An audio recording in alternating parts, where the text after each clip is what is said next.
The scorching Arizona sun beat down mercilessly on Bethany Rose as she stumbled along the dusty trail, her once fine dress torn and soiled, her lips cracked from dehydration.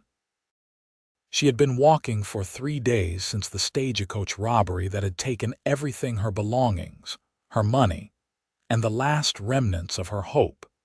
The distant sound of hoofbeats barely registered in her fading consciousness as the world began to spin around her.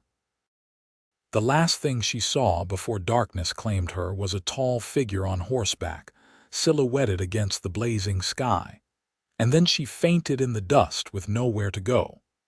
Yates Kincaid reined in his stallion abruptly when he spotted the woman collapsed on the trail ahead. In the 10 years he'd been ranching in Arizona territory, he'd seen his share of desperate souls, but something about the crumpled form in the dust sent him rushing forward with unusual urgency.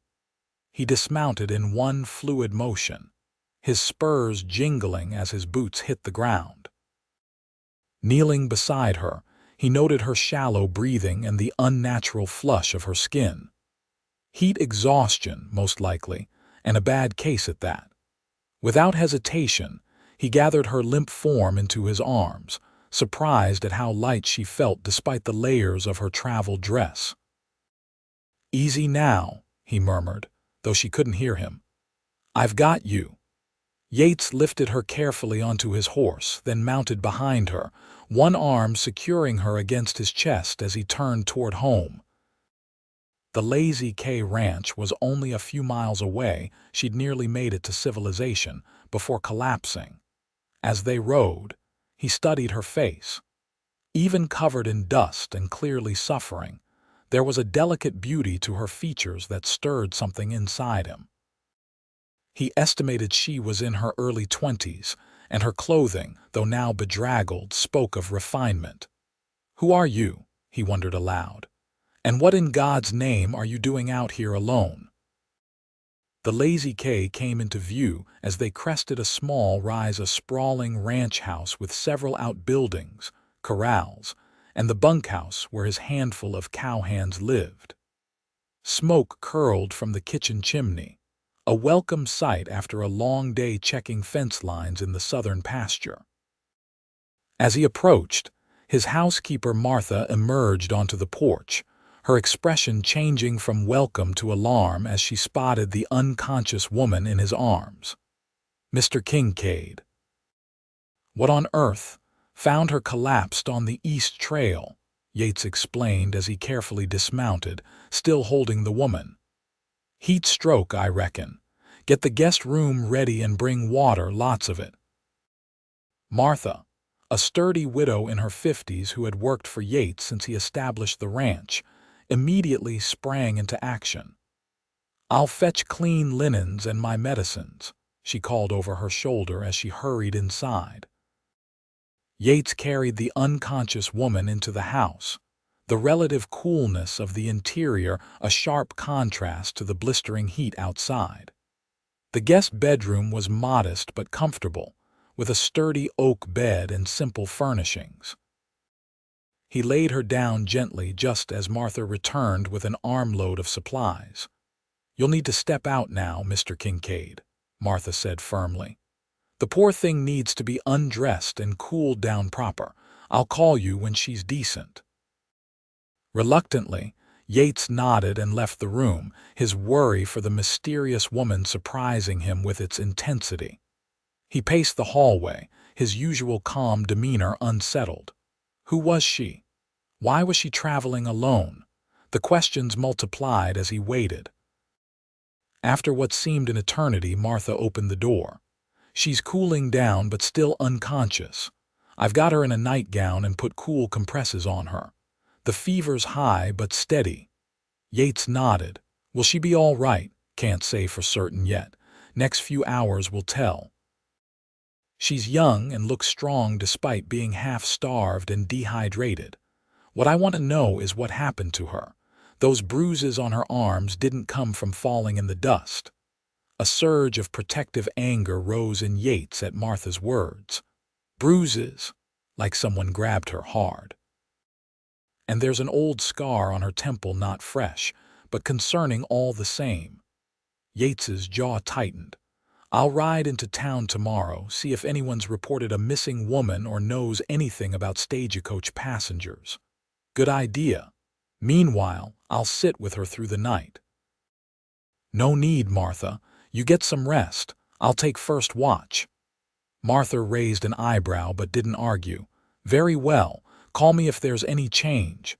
After she left, Yates pulled a chair next to the bed and settled in to watch over the mysterious woman. In the lamplight, with the dust washed from her face, he could see she was indeed beautiful honey-colored hair spread across the pillow, delicate features now relaxed in unconsciousness. A strange protective feeling washed over him, surprising in its intensity. "You're safe now," he murmured.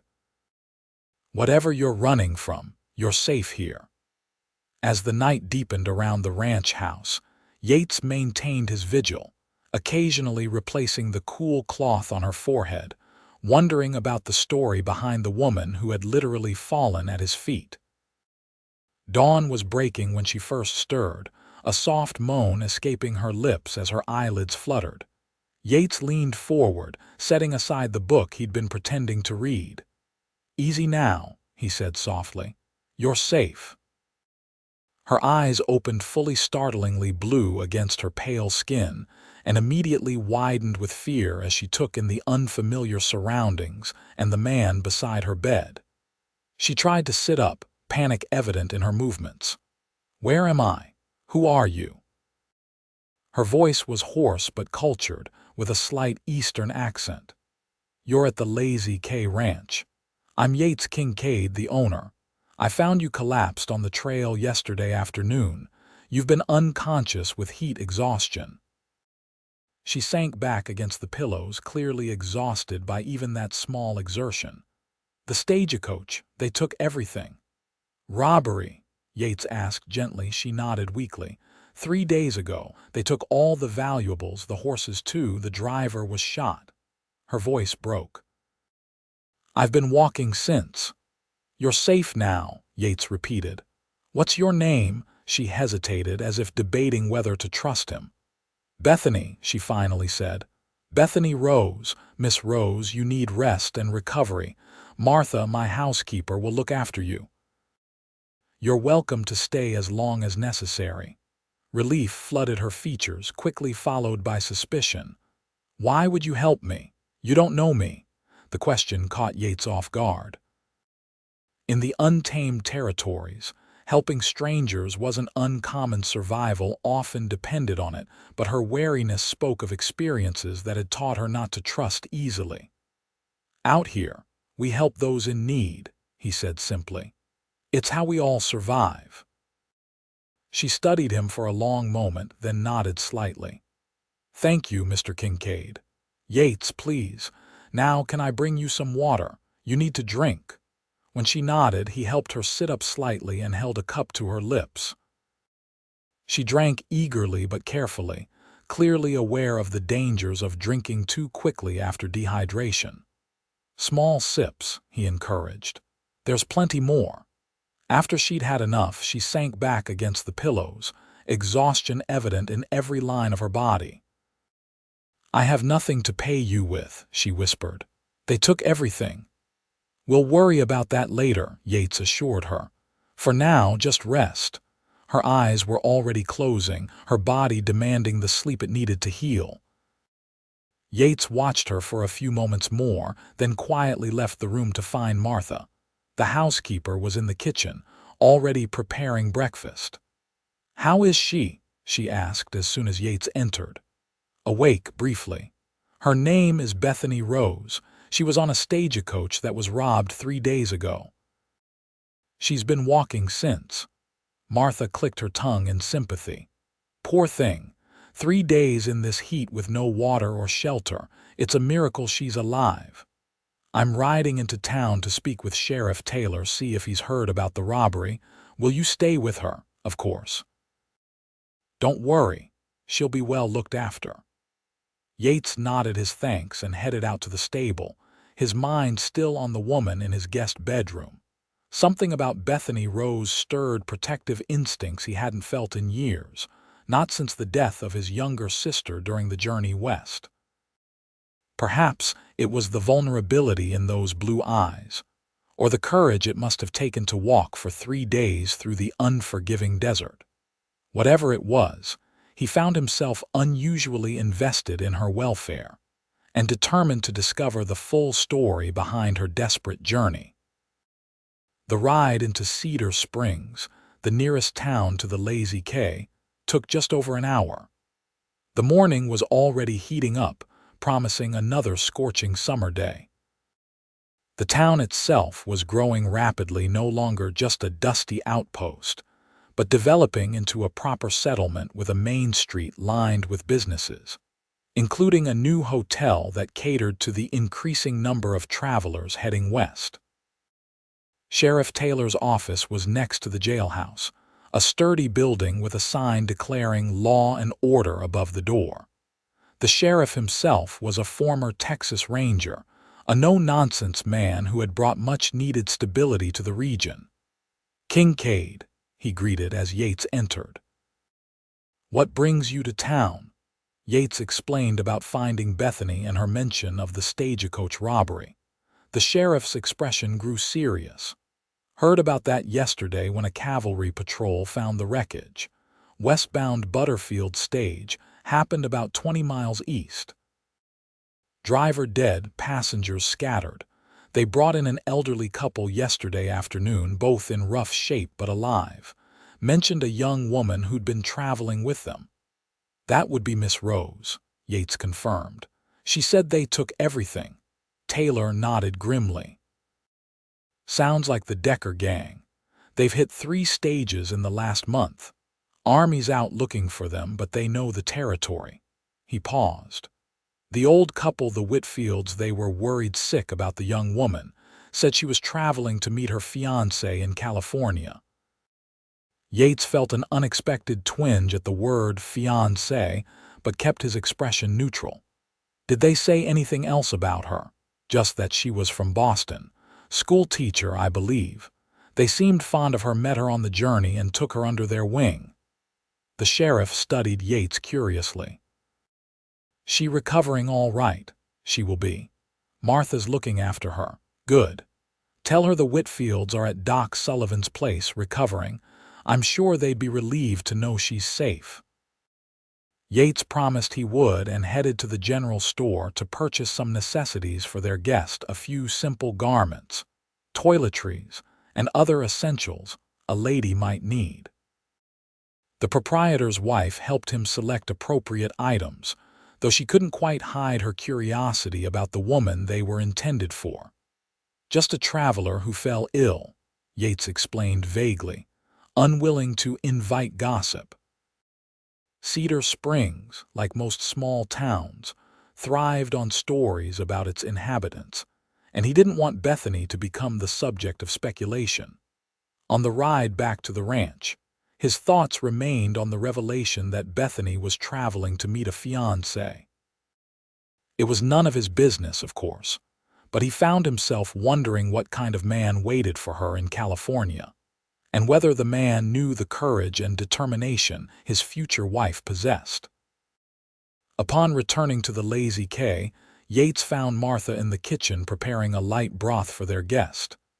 "She woke again while you were gone," the housekeeper reported. "More lucid this time, but still weak. I helped her wash up a bit and change into a fresh nightgown. She asked about you." "About me?" Yates couldn't hide his surprise. Martha smiled knowingly. "Wanted to know more about her rescuer. I told her you've been running the Lazy K for 10 years, came out from Kentucky after the war, and that you're the most respected rancher in the territory." "Martha," Yates groaned. "She doesn't need my life story." "Maybe not, but a woman likes to know whose roof she's under," Martha retorted, unrepentant. "I'm taking this broth up to her now. You can bring those packages up in a bit, give her time to eat first." Yates agreed and busied himself with ranch business while Martha tended to Bethany. He reviewed the ledgers, noting with satisfaction that the spring cattle drive had been profitable enough to consider expanding the herd next year. The Lazy K was prospering, but it was a lonely success. At 32, Yates had built the life he'd dreamed of, but increasingly found himself wondering if there should be more to it than cattle and land. When Martha returned downstairs, she nodded toward the packages. "She's finished eating and is sitting up. Good time to take those up." Gathering the parcels, Yates headed upstairs, suddenly aware of a nervousness he hadn't felt in years. He knocked gently on the guest room door. "Come in," called a soft voice. Bethany was indeed sitting up, propped against pillows, her honey-colored hair neatly braided over one shoulder. Though still pale, she looked remarkably better than she had the previous day. "Mr. Kincaid," she greeted him with a small smile. "Martha says I have you to thank for my rescue." "Anyone would have done the same," he replied, suddenly feeling awkward as he stood holding the packages. "I brought you some things from town, clothes and such. I wasn't sure what you might need." Surprise and gratitude flickered across her face. "That's incredibly kind of you." "It's nothing," he said, setting the packages on the foot of the bed. "I also spoke with Sheriff Taylor. The Whitfields are safe. They're recovering at the doctor's house in town." "Oh, thank goodness." Relief brightened her features. "They were so kind to me on the journey. I was worried when we got separated after." She trailed off, her expression darkening at the memory. "The sheriff thinks it was the Decker gang," Yates told her, taking a seat in the chair beside the bed. "They've been causing trouble throughout the territory." Bethany nodded slowly. "There were 5 of them. They stopped the stage with a fallen tree across the road. When Mr. Jensen, the driver, resisted, they shot him." Her voice caught. "It happened so fast." "You don't need to talk about it if it's too difficult," Yates said gently. "No, it's all right. They took everything of value, money, jewelry, even Mr. Jensen's boots. Then they took the horses and left us there." Her hands twisted in the bedsheet. "Mr. Whitfield was injured in the attack and Mrs. Whitfield refused to leave him. I offered to try to reach the next station and bring help. I thought it was closer." "That was brave," Yates commented, impressed by her courage. She gave a small, self-deprecating laugh. "Or foolish. I've never been in this part of the country before. I underestimated the distance and the heat." "The cavalry found the Whitfields yesterday. They're going to be fine." He hesitated. "The sheriff mentioned you were traveling to California." "To meet your fiancé." A shadow passed over her face. "That was the plan," she said softly. Something in her tone made Yates curious, but he didn't press. Instead, he asked, "Is there anyone we should send word to? Someone who might be worried about you?" Bethany shook her head. "No, there's no one. My parents died last year, influenza. I was teaching at a girls' school in Boston, but—" She trailed off again. "But," Yates prompted gently. She seemed to debate with herself before continuing. "James, my fiancé, he's a businessman in San Francisco. We've been corresponding for nearly a year. He sent money for my passage west for our wedding." A flush of embarrassment colored her cheeks. "It sounds ridiculous when I say it aloud. Traveling across the country to marry a man I've never met in person." "It's not uncommon," Yates assured her, though he found himself unreasonably irritated with this unknown James who had allowed his bride-to-be to make such a dangerous journey alone. "Perhaps not, but now I have no money, no belongings, and no way to contact him." She looked down at her hands. "I don't even have a photograph anymore. Everything was in my trunk." "We can send a telegram from town when you're stronger," Yates suggested. "Let him know what happened." "Yes, I suppose we should," she agreed, though without enthusiasm. "Mr. Kincaid, I want you to know I intend to repay your kindness. I'm not without skills I can teach, so keep accounts. Once I'm recovered, I'll find a way to work off my debt to you." Her determination touched him. "There's no debt, Miss Rose, but we can discuss all that when you're fully recovered. For now, you should rest." She looked as if she wanted to argue, but fatigue was already evident in the droop of her shoulders. "Thank you again for the clothes," she said. "It will be good to have something of my own again." "You're welcome. I'll leave you to rest now." As he closed the door behind him, Yates found himself thinking about Bethany's situation. A woman alone in the Western Territories had few options, especially one with no money and no connections. If her fiancé didn't come through, what would become of her? The thought troubled him more than it should have. Over the next few days, Bethany's strength gradually returned. By the fourth day, she was able to leave her room and join Yates and Martha for meals in the dining room, dressed in one of the simple calico dresses he had purchased for her. "It feels wonderful to be up and about," she confessed as Martha served a hearty lunch of beef stew and freshly baked bread. "I've never been one for idleness."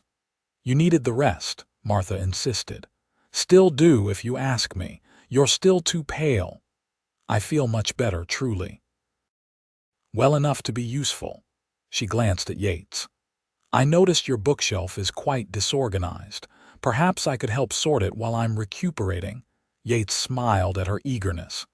"If it would make you happy, though I have to warn you, many of those books haven't been touched in years." "All the more reason to give them some attention," she replied with unexpected enthusiasm. "Books are like friends, they shouldn't be neglected." Martha exchanged an amused glance with Yates. "I've been telling him that for years. Maybe he'll listen to a pretty face." Bethany blushed at the compliment, and Yates found himself charmed by her reaction. In the short time she'd been at the Lazy K, he discovered she was well-educated, articulate, and possessed a quiet determination that he admired. She spoke intelligently on a range of subjects, from literature to current events, and listened with genuine interest when he discussed the ranch operations. After lunch, true to her word, Bethany began organizing the bookshelf in the small study that Yates rarely used. He found excuses to check on her throughout the afternoon, bringing her tea or simply asking if she needed anything. "You have an impressive collection," she commented during one such visit, holding a volume of Emerson's essays. "I wouldn't have expected to find such a library on a cattle ranch." "My mother was a great reader," Yates explained. "She insisted on bringing as many books as possible when we came west. She believed civilization followed literature." "She sounds like a remarkable woman." "She was. She died of fever my first year here. My father passed a few years before that, during the war." Sympathy softened Bethany's features. "I'm sorry, it's hard to lose parents no matter our age." "It is," he agreed. "You mentioned yours passed last year," she nodded, replacing the Emerson on the shelf. "Within weeks of each other." "My father first, then my mother. They left some debts, which is why I had to leave my teaching position. The school was understanding, but they couldn't continue my employment once the creditors took our home." The matter-of-fact way she described such devastating losses impressed Yates. "And that's when you began corresponding with your fiancé." James had placed an advertisement in a Boston newspaper, a businessman seeking a well-educated wife willing to relocate to California. She smiled wryly. "It sounds terribly unromantic, doesn't it? But his letters were kind and intelligent. He offered security when I had none." Yates frowned slightly. "But you've never met him?" "No. We exchanged photographs, but as I mentioned, mine was lost in the robbery." She sighed. "I should really send that telegram soon. He'll be expecting me in San Francisco by the end of the month." "We can ride into town tomorrow if you feel up to it," Yates offered, though the thought of helping her contact the man who would take her away from the Lazy K gave him no pleasure. "Thank you. I should also check on the Whitfields while we're there." That evening, as they sat on the porch watching the sunset paint the desert in shades of gold and crimson, Yates found himself more at ease in Bethany's company than he could remember being with anyone in years. There was something about her quiet strength and intelligence that resonated with him. "It's beautiful here," she said softly, her gaze on the distant mountains. "So different from Boston. There's a wildness to it, but also a peacefulness." "That's what drew me to this land," Yates admitted. "After the war, I couldn't settle back into Kentucky society. Too many memories, too many ghosts. Out here, there's room to breathe, to start fresh." "I can understand that appeal," she replied, "though I imagine it was difficult establishing a ranch from nothing." "The hardest thing I've ever done," he agreed. "The first few years were brutal: drought, rustlers, conflicts with neighboring ranchers. There were days I nearly gave up." "But you didn't." "No, something about this land gets under your skin, makes you stubborn." He glanced at her profile, elegant in the fading light. "Like someone else I've recently met who walked for 3 days through the desert." She laughed softly. "That wasn't stubbornness. That was desperation. Call it what you will. Not many would have survived what you did." A comfortable silence fell between them as the first stars appeared in the darkening sky. In that moment, Yates realized with sudden clarity that he didn't want her to leave, that the thought of her continuing on to San Francisco to marry a man she'd never met filled him with a sense of wrongness he couldn't explain. The revelation unsettled him. He barely knew Bethany Rose, had no claim on her, and certainly no right to interfere in her plans. Yet he couldn't deny the connection he felt with her, stronger than anything he'd experienced before. Tomorrow they would ride into town, and she would send her telegram. And then what? Would her fiancé send money for her continued journey? Would she disappear from Yates's life as suddenly as she had entered it? The thought left him with an emptiness he wasn't prepared for. The next morning dawned clear and mild, a perfect day for the ride into Cedar Springs. Bethany appeared for breakfast dressed in the blue calico dress that brought out the color of her eyes, her hair neatly arranged in a simple knot at the nape of her neck. "You look well," Yates commented, rising as she entered the dining room. "Thank you. I feel quite recovered." She accepted the chair he held for her. "Is it a long ride to town?" "About an hour. I've saddled Daisy for you. She's gentle and sure-footed." Martha bustled in with plates of eggs, bacon, and biscuits. "Make sure she eats properly before you leave," she instructed Yates. "And don't keep her out too long. She's still recovering." "I'm sitting right here," Bethany reminded them with amusement. "And I assure you both, I'm perfectly capable of a short ride." After breakfast they set out, Bethany proving to be a competent if cautious rider. The journey passed pleasantly, with Yates pointing out landmarks and sharing stories about the early days of his ranching endeavors. "How many cattle do you run?" she asked as they rode side by side. "About 2,000 head now. Started with just 50 when I bought the place." Her eyebrows rose in appreciation. "That's impressive growth." "Been lucky with good grazing years and strong markets," he replied modestly. "Plus, having reliable hands makes all the difference. Some of my men have been with me since the beginning." "That speaks well of you as an employer." He shrugged, uncomfortable with the praise.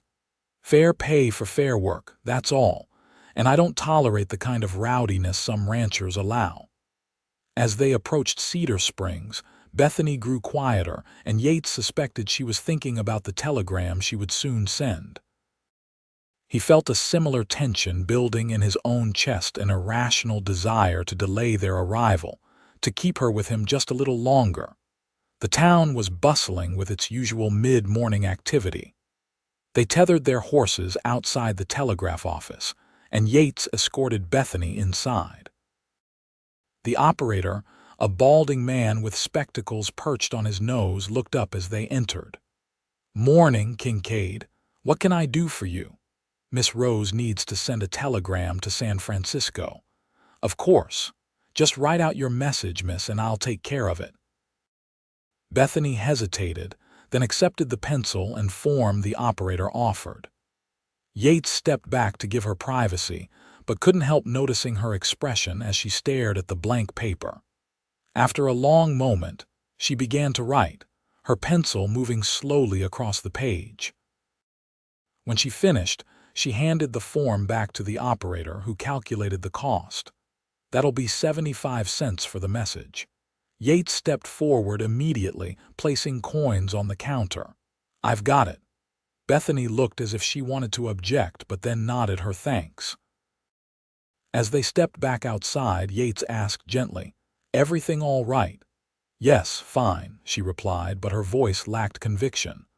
"I simply informed James of the robbery and my current situation, asked for instructions regarding continuing my journey." "I see." She squared her shoulders. "Now, could we visit the Whitfields? I'd like to see for myself that they are well." They walked to Dr. Sullivan's house, which doubled as the town's medical facility. The doctor, a friendly man in his 50s, greeted them warmly. "Miss Rose, Sheriff Taylor mentioned you'd been found. The Whitfields will be delighted to see you. They've been fretting about your welfare."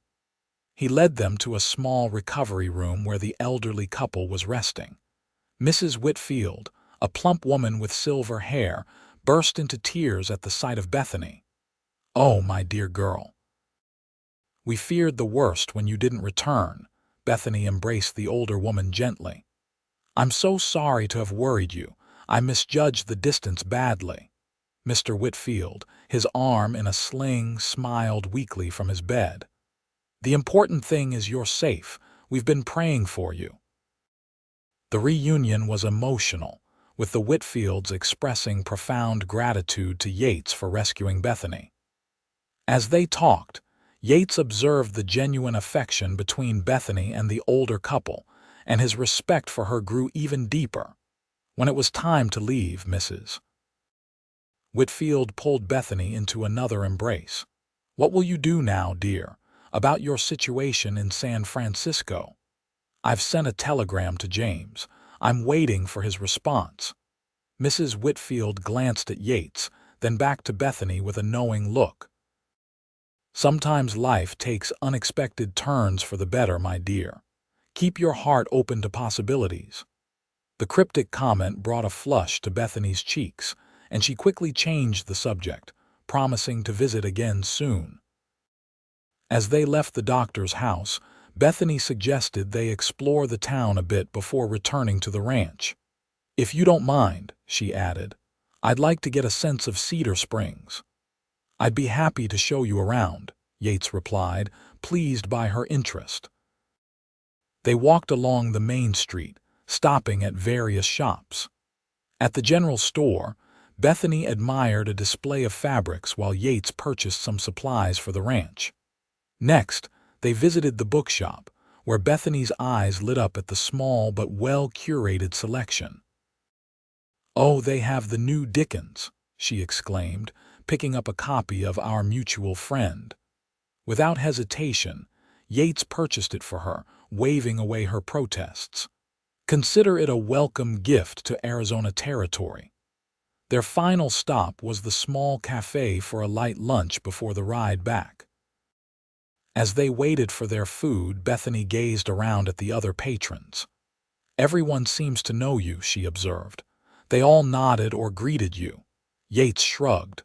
"Small town, everyone knows everyone. It must be nice being part of a community like that." "It has its advantages," he agreed, "and its disadvantages. Privacy can be hard to come by." She smiled. "I noticed.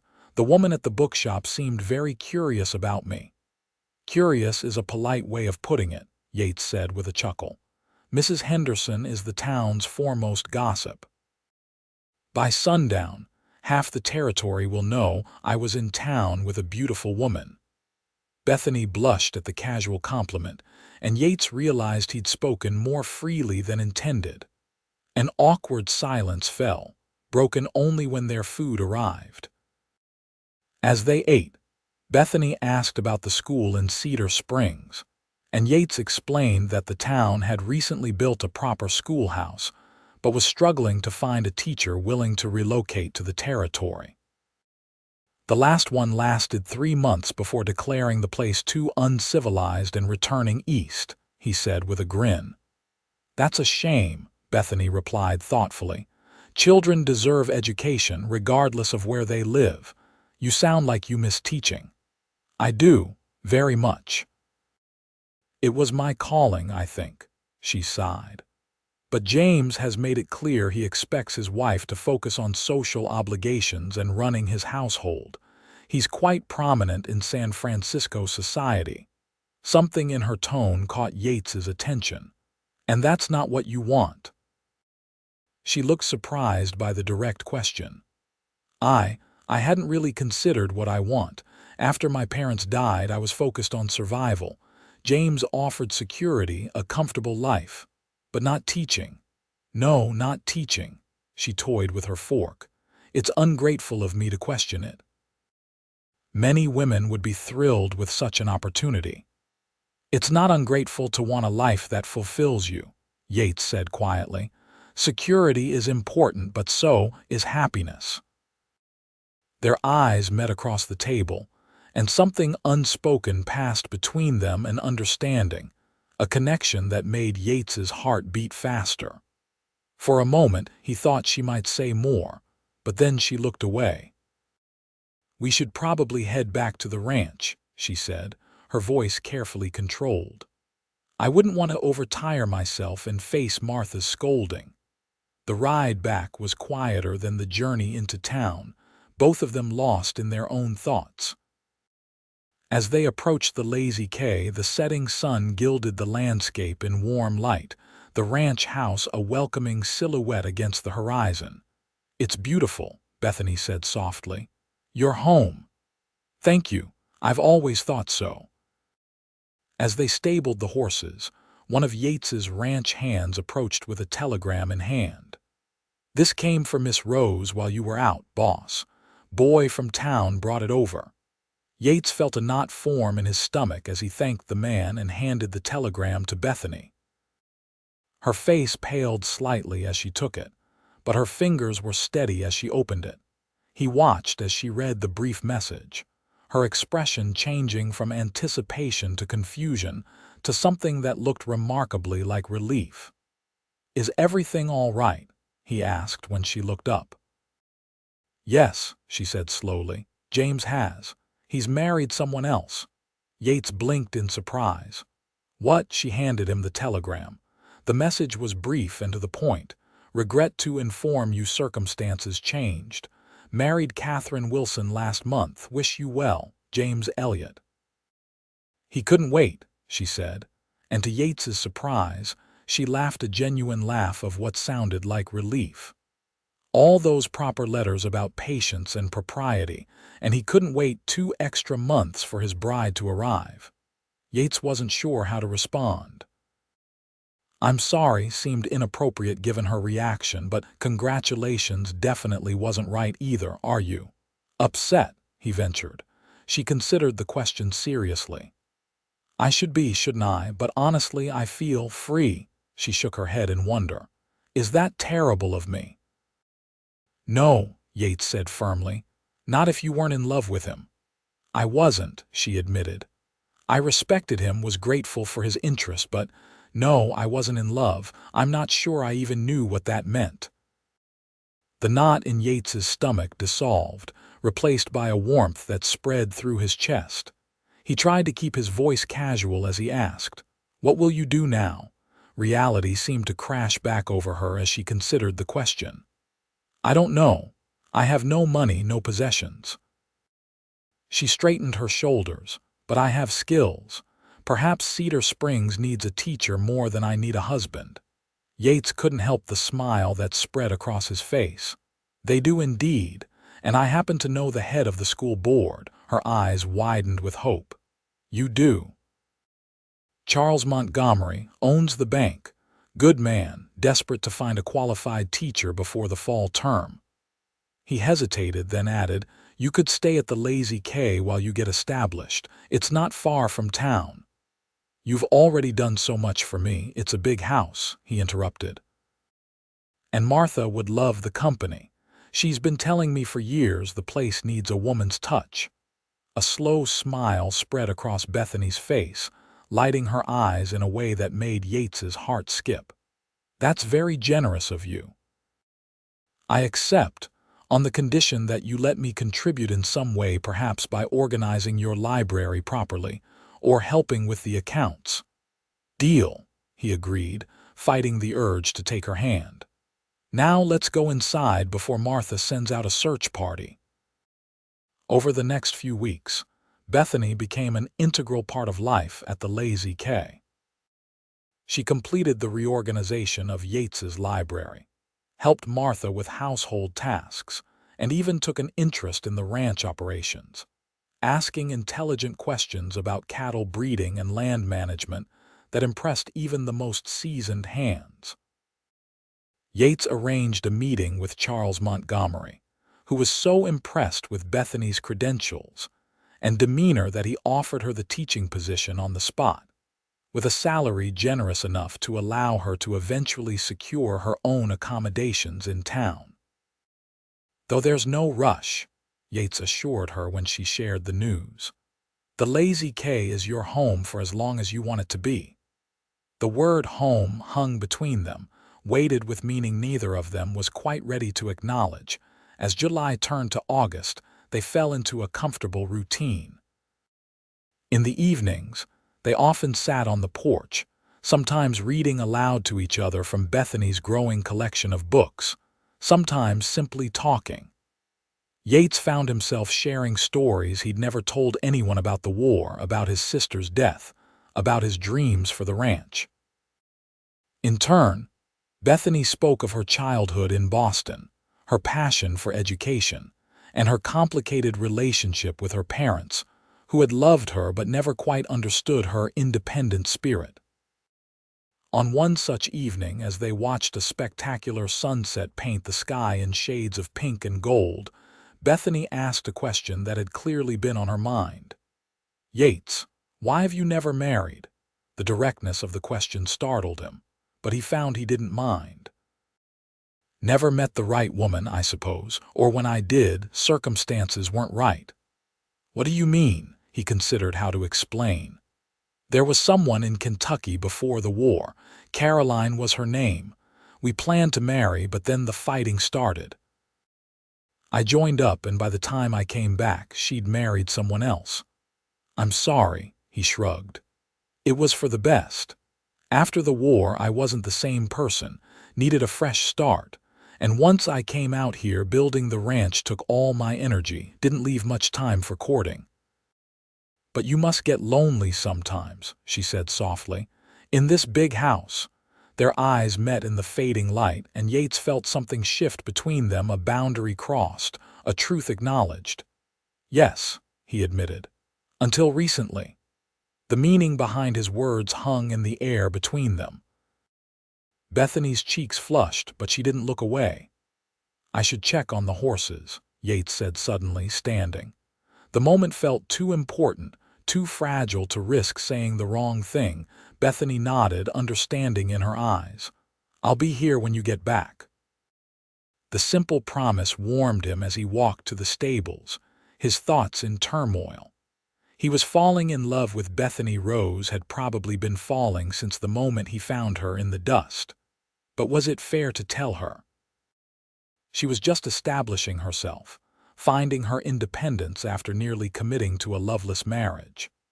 The last thing she needed was another man making claims on her future. When he returned to the porch, she was still there, wrapped in a shawl against the evening chill. Without speaking, he sat beside her, closer than before, their shoulders almost touching. "School starts in 3 weeks," she said after a comfortable silence. "I'm nervous but excited." "You'll be wonderful," he assured her. "The children will adore you." She smiled at his confidence. "I hope so. It feels right, teaching here. Like this is where I'm meant to be." Her words gave him courage. "Bethany, a shout from the direction of the bunkhouse interrupted him. One of the ranch hands was running toward the house, urgency in his movement. "Boss, riders coming in fast from the east." At least 6 of them. Yates was on his feet instantly, his instincts honed by years on the frontier. "Get inside," he told Bethany. "Tell Martha to bolt the doors." The fear in her eyes was tempered with resolve as she nodded and hurried into the house. Yates strode to meet his foreman, Jake, who was already organizing the other hands. "Could be nothing," Jake said, though his hand rested on his holstered revolver. "But ain't nobody has business here this time of night." "No, they don't," Yates agreed grimly. "Get the men spread out. No shooting unless they start it." The approaching riders came into view as they crested the rise leading to the ranch. 6 men, riding hard, their intent unclear but their haste suspicious. As they drew closer, Yates could see they were a rough-looking bunch, trail-worn and armed. They reined in their horses in the yard, dust billowing around them. The leader, a bearded man with a scar running down one cheek, surveyed the assembled ranch hands with calculating eyes before focusing on Yates. "This the Lazy K?" "It is," Yates replied evenly. "I'm Yates Kincaid, the owner." "What's your business here?" The man's lips curled in what might have been a smile. "Heard you might be harboring something that belongs to us." A cold realization dawned on Yates. "I don't know what you're talking about." "Sure you do," the man drawled. "Pretty little thing, honey-colored hair. Word in town is she's been staying here since you found her on the trail, the Decker gang. It had to be." Yates kept his expression neutral even as rage built inside him. "The lady you're referring to was a victim of a stagecoach robbery. She lost everything." "Not everything," another rider interjected with a leer. "She still got herself, don't she?" Yates's hand inched toward his own revolver. "I suggest you boys move on. There's nothing for you here." The leader, Decker himself, Yates presumed, chuckled without humor. "See, that's where you're wrong. That woman saw our faces, can identify us. That makes her a problem." "She's under my protection," Yates stated, his voice hard, "and the protection of everyone on this ranch. You want her, you'll have to go through all of us." The tension in the yard was palpable, every man poised for violence. Decker's eyes narrowed as he assessed the situation, the determined faces of the Lazy K hands, the strategic positions they'd taken up, the rifles gleaming in the fading light. "Might not be worth the trouble," one of his men muttered. "Sheriff's got patrols out looking for us already." Decker scowled but seemed to recognize the poor odds. "This ain't over, Kincaid. Nobody crosses the Decker gang. Seems to me you crossed the line when you started robbing stagecoaches and threatening women," Yates replied coldly. "Now get off my land before I decide the bounty on your heads is worth the bullets." For a tense moment, it seemed Decker might challenge him, but then the outlaw spat in the dust and wheeled his horse around. "Let's go, boys. We'll settle this another time." Yates and his men remained vigilant until the riders disappeared into the gathering darkness. Only then did he allow himself to exhale. "Jake, send 2 men to town right away. Alert Sheriff Taylor that the Decker gang was here. The rest of you stay alert tonight, they might circle back." The men dispersed to their assigned tasks while Yates hurried back to the house, worry for Bethany overriding everything else. He found her in the parlor with Martha, both women tense but composed. "They're gone," he announced as he entered. "For now." "Who were they?" Martha demanded. "The Decker gang, the same men who robbed the stagecoach." He looked at Bethany, whose face had gone pale. "They know you're here. Someone in town must have talked. They came for me," she whispered, understanding immediately, "because I can identify them." Yates nodded grimly. "I've sent men to alert the sheriff. He'll organize a proper pursuit, but until they're caught. I'm a danger to everyone here," Bethany concluded, her voice strengthening with resolve. "I should leave." "Absolutely not," Yates and Martha said in unison. This is the safest place for you, Yates continued firmly. We have men, weapons, and the advantage of familiar territory. No one's going to harm you here. But your men could get hurt because of me. My men know the risks of ranch life, he interrupted. And every one of them would stand against men like Decker regardless. It's not just about you, Bethany. It's about what's right. She studied his face for a long moment, then nodded slowly. What do we do now? We stay vigilant. No one rides alone. No one goes into town unaccompanied. He hesitated, then added, and I think you should learn to shoot. Her eyebrows rose in surprise, but she didn't object. All right, if you think it's necessary. I do. In this territory, it's a useful skill regardless. He glanced at Martha. Will you be all right here with the house hands while I take a patrol around the perimeter? The housekeeper nodded firmly. We'll be fine. I keep a shotgun under my bed, as you well know. Despite the gravity of the situation, Yates couldn't help but smile at her matter-of-fact tone. That I do. I'll be back in an hour or so. Before he could leave, Bethany stepped forward and placed a hand on his arm. Be careful, she said softly.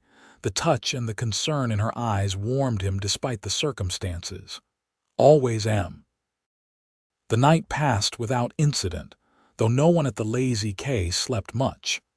By morning, Sheriff Taylor and 4 deputies arrived, having tracked the Decker gang's trail until it disappeared in the rocky terrain to the north. They're headed for the high country, the sheriff informed Yates. Army's been alerted. They won't get far. What about Miss Rose? Yates asked. She's still in danger as long as they're free. Taylor nodded gravely. True enough. I can post a deputy here if you'd like. I'd appreciate that, at least until they're caught.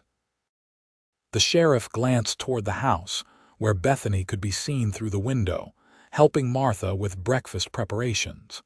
She's settling in well, from what I hear. Mrs. Henderson tells me she's taken the teaching position in town. She has, Yates confirmed, ignoring the speculative look in the older man's eyes. She'll be excellent at it. Taylor hummed noncommittally. Well, good teachers are hard to come by out here. Be a shame if anything happened to her before she even starts. Nothing's going to happen to her, Yates stated with quiet intensity. Not while I have anything to say about it. The sheriff's mustache twitched with what might have been a suppressed smile. Glad to hear it. I'll have Deputy Wilson stay here for a few days. He's young but sharp-eyed. True to his word. That afternoon, Yates took Bethany to a secluded area of the ranch to teach her how to handle a revolver. She approached the lesson with the same focused determination she brought to everything, listening carefully to his instructions and practicing her stance with serious concentration. The key is to respect the weapon without fearing it, Yates explained as he positioned her hands on the Colt .45. It's a tool like any other. A dangerous tool, she commented, feeling the weight of the revolver. In the wrong hands, yes, but in the right hands it can protect. He stood behind her, adjusting her stance slightly. Now, focus on the target, breathe steady, and squeeze the trigger gently. She fired, the recoil stronger than she expected, but she held firm. The shot went wide of the tin can they'd set up as a target, but not by much. Good, Yates encouraged. Very good for a first try. Again, but this time, exhale as you squeeze. They practiced for over an hour, Bethany's aim improving with each attempt. By the end of the session, she was hitting the target regularly, her confidence growing visibly. You're a natural, Yates praised as they packed up to return to the house. Hardly, she replied with a self-deprecating smile. But I'm a quick study, always have been. It's more than that. You have steady hands and good instincts. He hesitated, then added more seriously. I hope you never need to use these skills, but if you do. I won't hesitate, she finished for him. I understand what's at stake. Their eyes met, and Yates felt the same connection that had been growing between them since her arrival, a bond of trust and mutual respect that was deepening into something more profound. "Bethany," he began, knowing it was time to speak what was in his heart, danger or no danger. "Yes," she prompted when he fell silent, her eyes searching his. "I want you to know that regardless of what happens with the Decker gang, you have a place here. Not just until school starts or until you find your own accommodations in town, but for as long as you want it." Her expression softened. "Yates, I'm not asking for anything," he hurried to add. "I just want you to know that you have options. That there are people who care about what happens to you. People," she repeated, a hint of challenge in her voice. "Or you specifically." The directness of her question caught him off guard, but it was time for honesty. "Me specifically," he admitted. "I care very much what happens to you, Bethany, more than I expected to, more than might be proper, given the circumstances." A slow smile spread across her face, transforming it with a radiance that took his breath away. "Nothing about our meeting was proper, Yates. I fainted in the dust and you brought me to your home. Convention was abandoned from the start." Her lightness eased the tension in his chest. "That's true enough. And as for caring," she continued, her voice softening, "the feeling is mutual. Surely you must know that by now." Hope surged through him, but he kept his tone measured. "I didn't want to presume. You've been through so much and you're just finding your independence." "Independence doesn't have to mean solitude," she countered. "I've spent my whole life being what others expected me to be: the dutiful daughter, the proper teacher, the potential mail-order bride. For the first time, I'm discovering who I truly am and what I truly want." "And what is it that you want?" Yates asked, his heart hammering in his chest. She stepped closer, her eyes never leaving his. "To teach, to make a difference in children's lives, to build a life in this wild, beautiful place." Her voice dropped to a near whisper, "And to explore this connection between us, wherever it might lead." It was all the invitation Yates needed. Slowly, giving her every opportunity to pull away, he leaned down and kissed her. Her lips were soft against his, hesitant at first, then responding with increasing warmth. His hands found her waist, drawing her closer as the kiss deepened, expressing all the feelings that had been building since he first found her in the desert. When they finally parted, both slightly breathless, Yates rested his forehead against hers. "I think I've been falling in love with you since the moment I saw you," he confessed. "Even unconscious and covered in dust," she teased, though her eyes shimmered with emotion. "Especially then. You looked like you needed someone to fight for you. And then you woke up and proved you could fight for yourself." She laughed softly, her hands still resting on his chest. "Perhaps we can fight together from now on." "I'd like that very much," he agreed, kissing her once more before reluctantly stepping back. "But right now, we should get back to the house before Martha sends out a search party." Hand in hand, they walked back toward the ranch, both aware that danger still lurked but somehow less afraid to face it together. The next week passed in a state of heightened vigilance but also deepening connection. Yates and Bethany continued their shooting lessons, and she proved an apt pupil, her confidence growing with each session. In the evenings, they no longer pretended their time together was merely friendship. They sat close on the porch swing, sometimes talking late into the night, sometimes simply enjoying the comfort of each other's presence. Martha observed the developing relationship with obvious approval, though she limited her comments to knowing smiles and the occasional muttered, "About time." Deputy Wilson remained at the ranch, vigilant but unobtrusive. News came that the Army had engaged with part of the Decker gang near the territorial border, capturing 2 members, but Decker himself and the others remained at large. As August progressed, Bethany began preparing for the start of the school term. reviewing textbooks and developing lesson plans. Yates found her enthusiasm infectious and often sat with her in the evenings, discussing her ideas and offering insights about the children she would be teaching. Most of them have never had formal schooling, he explained one night as they reviewed a geography text. Their parents do their best, but they're focused on survival, on building homes and farms in harsh conditions.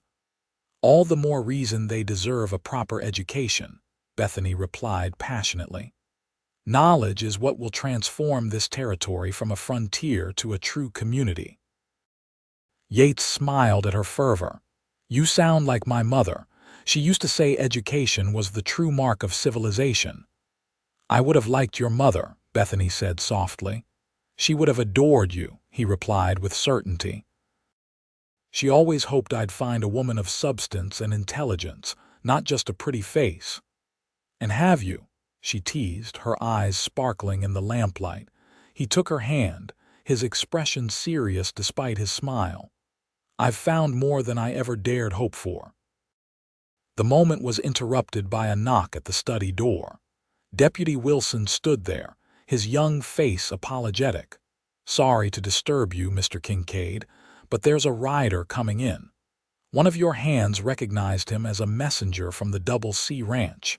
Yates frowned. The Double C was owned by Clayton Carter, a neighboring rancher with whom Yates had cordial if not close relations. A messenger at this hour usually meant trouble. I'll see him, he said, rising. Bethany, perhaps you should. I'm coming with you, she stated firmly, standing as well. If there's news about Decker, I should hear it. He nodded, accepting her decision, and they went together to the front porch where the messenger, a trail-worn cowboy in his 30s, was dismounting. Evening, Mr. Kincaid, the man greeted, removing his hat. Name's Peterson. Mr. Carter sent me with news he thought you should know right away. What is it? Yates asked, tension evident in his stance. Army captured another of the Decker gang yesterday. Fella was wounded, talked plenty before he died. Said Decker's planning something big, a raid on your ranch. He's got a personal grudge now, aims to make an example of you and take the lady. The cowboy nodded respectfully toward Bethany. Yates's jaw tightened. Did he say when? Soon is all we know. Mr. Carter's sending 5 of his best men to help you, should be here by morning. He said to tell you neighbors stand together. That's mighty generous of him, Yates said, genuinely touched by the gesture. Please convey my thanks. You're welcome to rest here tonight before riding back. The messenger accepted the offer gratefully, and Yates instructed one of the hands to show him to the bunkhouse after he'd had something to eat. Once they were alone again, Bethany turned to Yates, her face pale but determined. He's coming for me specifically. For both of us, Yates corrected. But it changes nothing. We're prepared, and now we'll be even better defended with Carter's men. She nodded slowly. I won't be the cause of bloodshed, Yates. If he comes, don't even think it, he interrupted, taking her shoulders gently. You are not to sacrifice yourself for any reason. These men are outlaws with prices on their heads. They've killed innocent people. They deserve whatever comes to them if they're foolish enough to attack us. The intensity in his voice seemed to reassure her. All right, but promise me you'll be careful. I couldn't bear it if something happened to you because of me. Nothing is going to happen to either of us, he promised, drawing her into his embrace. We have too much to look forward to.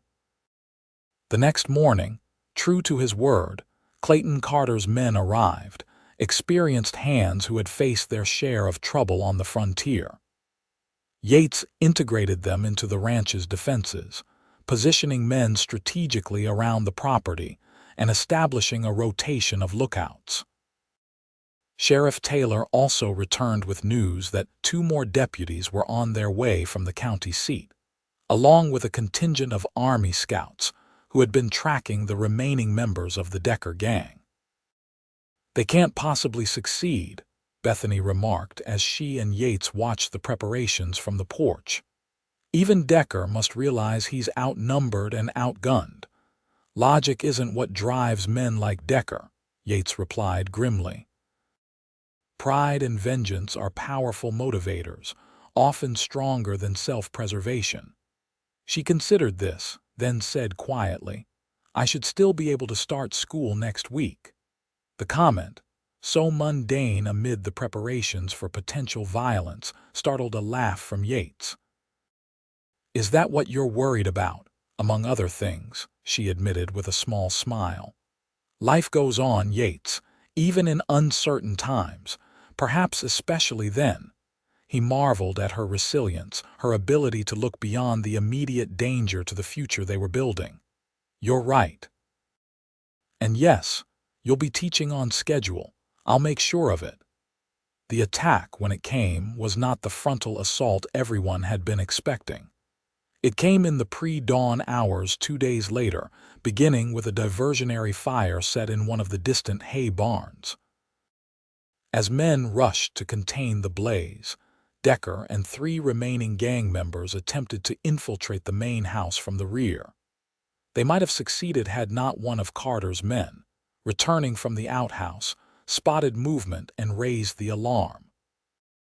Gunfire erupted in the darkness, bullets splintering wood and shattering windows. Yates, who had been sleeping lightly in the parlor to be near the front door, was on his feet instantly. "Bethany!" he shouted, racing toward the stairs. She appeared at the top, fully dressed despite the hour, the revolver he'd given her gripped firmly in her hand. "I'm all right. Where are they?" "Back of the house. Stay up there." But even as he spoke, a crash from the kitchen indicated at least one of the attackers had breached the house. Yates positioned himself at the base of the stairs, his own weapon drawn, determined that no one would get past him to Bethany. The kitchen door burst open, and a man Yates recognized as Decker himself lunged through, a revolver in each hand. He fired wildly, forcing Yates to dive for cover behind the sturdy oak sideboard. "Come out, Kincaid," Decker shouted. "Give us the woman and maybe you'll live through this." "Not going to happen, Decker," Yates called back, measuring the distance to better cover. "Your gang's finished. Army's got half your men already. Surrender now, you might avoid the noose." Decker's response was another volley of gunfire. Yates waited for the pause, then moved swiftly to a better position, firing as he went. His shot caught Decker in the shoulder, spinning the outlaw around but not dropping him. Cursing, Decker took cover in the dining room. "You're dead, Kincaid. You and that bitch both." From upstairs came the sharp crack of Bethany's revolver, followed by a cry of pain. Yates glanced up to see her at the railing, her face pale but determined. "One tried to come up the back stairs," she called down. "I winged him. He retreated." Pride surged through Yates even as fear for her safety nearly overwhelmed him. "Stay back from the railing." Outside, the gunfire was intensifying as the ranch hands engaged with the other gang members. Yates could hear shouted commands and the thunder of hooves as reinforcements arrived, likely the Army scouts Sheriff Taylor had mentioned. Decker seemed to realize his plan had failed. With a roar of rage, he burst from the dining room, firing wildly as he charged toward the stairs toward Bethany. Time seemed to slow for Yates. He stepped into the open, his focus narrowing to the outlaw threatening the woman he loved. His first shot caught Decker in the leg, staggering him. The second hit center mass, dropping the outlaw to his knees. But Decker wasn't finished. With a final surge of hatred, he raised his gun toward the top of the stairs where Bethany stood. Yates's third shot and Bethany's simultaneous fire struck Decker in the chest and head. He collapsed, his weapons clattering to the floor. His reign of terror finally ended. In the sudden silence, Yates looked up to meet Bethany's eyes. The connection between them was palpable. Both had acted to protect the other. Both had faced death and emerged victorious. "Are you hurt?" he called up to her. "No," she replied, her voice steady despite the circumstances. I'm fine, stay there until we're sure it's over." Outside, the shooting had stopped, replaced by shouts of "clear," and we got them. Yates moved cautiously to the front door, opening it to find Sheriff Taylor and several soldiers approaching the house. "Decker?" the sheriff asked tersely. "Dead," Yates confirmed. "Inside?" Taylor nodded grimly. "The others are either dead or captured. It's over, Kincaid." Relief washed over Yates as the full import of the sheriff's words registered. Truly over, truly. The territory's safer today than it was yesterday. Taylor glanced toward the house. "Miss Rose all right, she is," Yates said, unable to keep the pride from his voice. "She handled herself like a true frontierswoman." The cleanup took most of the day. Bodies were removed, statements taken, damages assessed. The hay barn was a total loss, but otherwise, the Lazy K had survived the attack remarkably intact. A few broken windows, some bullet holes in the walls, nothing that couldn't be repaired. By evening, a semblance of normalcy had returned. The extra hands from the Double C headed home with Yates's heartfelt thanks. The soldiers departed with their prisoners, and Sheriff Taylor left with assurances that the territory's most notorious outlaw gang was finished for good. Finally, Yates and Bethany found themselves alone on the porch, watching the sunset as they had so many evenings before, yet with the profound awareness that everything had changed. "You were magnificent," Yates said softly, taking her hand. "I've never seen such courage." She shook her head slightly. "I was terrified, but I couldn't let him hurt you. That's what courage is, acting despite fear." He raised her hand to his lips. "When I saw him aiming at you." "I know," she whispered. "I felt the same when he was charging toward you." They sat in silence for a moment, processing the day's events and the emotions they had stirred. "School starts Monday," Bethany said finally, a smile playing at the corners of her mouth. "I should probably focus on my lesson plans rather than gunfights." Yates laughed, the sound releasing the last of the tension he'd been carrying. "I think you've earned a reputation that will ensure perfect behavior from your students." "I certainly hope not," she replied with mock severity. "A little healthy mischief is important for children's development." "Is that so, Miss Rose?" he teased. "And what about for adults?" Her eyes sparkled in the fading light. "Absolutely essential, Mr. Kincaid." He leaned in to kiss her then. A gentle kiss that deepened with all the emotion of the day, the fear, the relief, the joy of survival, and the promise of tomorrow. When they parted, Yates kept her close, his arm around her shoulders as they watched the first stars appear in the darkening sky. "Bethany," he said softly, "I know this is sudden, and perhaps improper given how short a time we've known each other, but today made something very clear to me." She turned to face him, her expression open and expectant. "What's that?" "Life is unpredictable and precious. I don't want to waste a moment of it." He took both her hands in his. "I love you. I want to build a life with you here at the Lazy K, with you teaching in town, with children of our own someday. If you'll have me." Tears glistened in her eyes, but her smile was radiant. "Are you proposing, Yates Kincaid?" "I believe I am," Bethany rose, rather inexpertly but with all my heart. She laughed, a sound of pure joy that seemed to fill the gathering darkness with light. "Then I accept, inexpert proposal and all. I love you too, you know, more than I thought possible." He kissed her again, sealing their promise under the vast Arizona sky, both knowing that whatever challenges lay ahead, they would face them together. The wedding took place 2 weeks later in the Cedar Springs Church, a simple but joyful ceremony attended by the entire town and most of the surrounding ranchers. Martha cried unabashedly, declaring it about time this house had a proper mistress, while Sheriff Taylor served as best man and Mrs. Whitfield, recovered from her ordeal, stood proudly as Bethany's matron of honor. Bethany wore a gown of ivory silk that Martha and the ladies of the town had worked day and night to create, holding a bouquet of desert wildflowers that Yates had gathered at dawn. When the pastor pronounced them husband and wife, the cheer that went up nearly lifted the roof from the small church. The celebration continued well into the evening, with feasting and dancing at the town hall. As the night deepened, Yates led his bride home to the lazy K, their home now, truly and completely. Standing on the porch where they had spent so many evenings talking and dreaming, Yates swept Bethany into his arms, carrying her across the threshold as tradition demanded. "Welcome home, Mrs. Kincaid," he murmured, setting her gently on her feet in the parlor. "It already feels like home," she replied, her eyes shining with happiness. "It has since the moment I woke up here."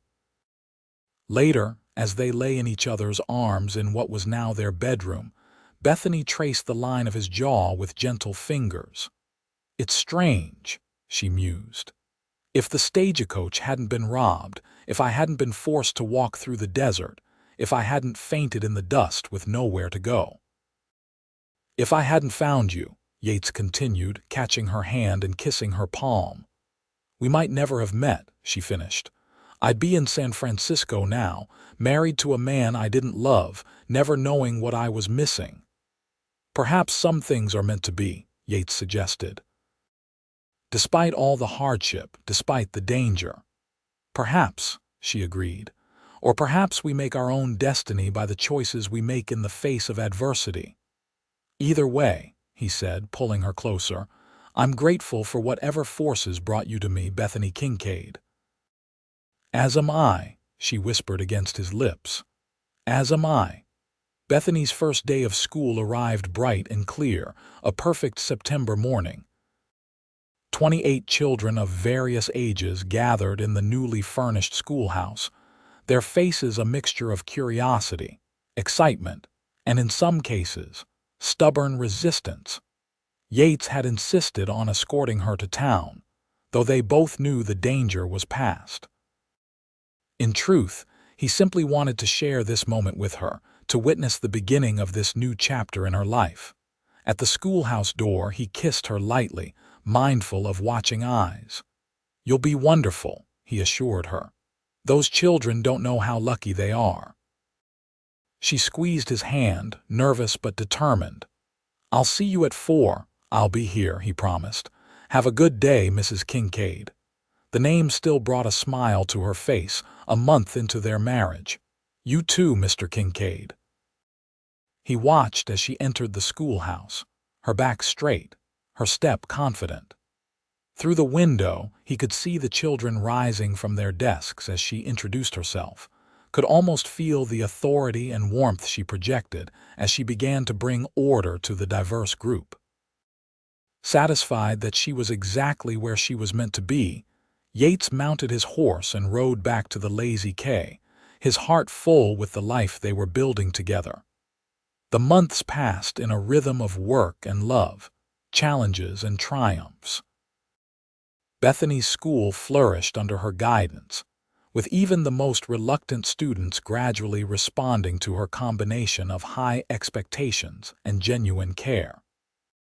Yates expanded the Lazy K-TKS operations, secure in the knowledge that he was building not just for himself now, but for their future together. When spring came to the Arizona territory, bringing wildflowers and renewed life to the desert landscape, Bethany shared news that completed their happiness. She was expecting their first child. "A Christmas baby," Yates marveled, his hand gentle on her still flat stomach. "A boy or a girl, do you think? It's far too early to tell," she laughed. "But either way, this child will be loved." "Immeasurably," he agreed, drawing her into his embrace, "and taught by the finest teacher in the territory." As they stood together on the porch of their home, watching the sunset paint the sky in hues of gold and crimson. Bethany leaned into her husband's strength, grateful beyond words for the journey that had brought her here from fainting in the dust with nowhere to go, to finding a home, a purpose, and a love that would last a lifetime. In the years that followed, the Kincaid family grew and prospered. Their firstborn, a daughter they named Alina after Yates's mother, was joined 2 years later by a son, William. The Lazy K expanded to become one of the most successful ranches in the territory, known for its fair treatment of workers and innovative breeding practices. Bethany continued teaching until the birth of their third child, after which she focused on establishing a lending library for the growing town. The small collection of books she and Yates had shared during their courtship became the foundation for an institution that would educate generations of Cedar Springs citizens. Sometimes, on quiet evenings when the children were asleep and the ranch settled for the night, Yates and Bethany would sit on their porch, hands entwined, and marvel at the journey that had brought them together, a chance encounter in the desert that had led to a lifetime of love, partnership, and shared purpose. And in those moments, they knew with absolute certainty that no matter what challenges lay ahead, they would face them together, just as they had from the very beginning when she fainted in the dust with nowhere to go, and he brought her home to heal.